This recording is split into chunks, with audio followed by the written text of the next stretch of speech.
Kau memang gila. Kau Batik tengok. thank you so Dah much. tutup gate tu, dia boleh datang. Kau tengok. Nasib baik adik-adik ni tolong. Adik-adik batik. Thank you. Cepat. Ha. Bag tu jangan lupa ni. Bag ni. Bag handbag. Go. Saya tak. Oh tak Saya tak ikut.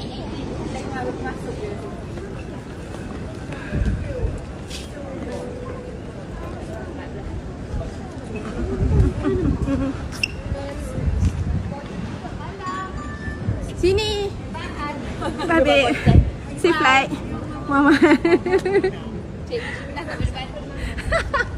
Kau memang buat mana dah? Bye. Safe flight. Alhamdulillah dapat juga. Kesana kesini.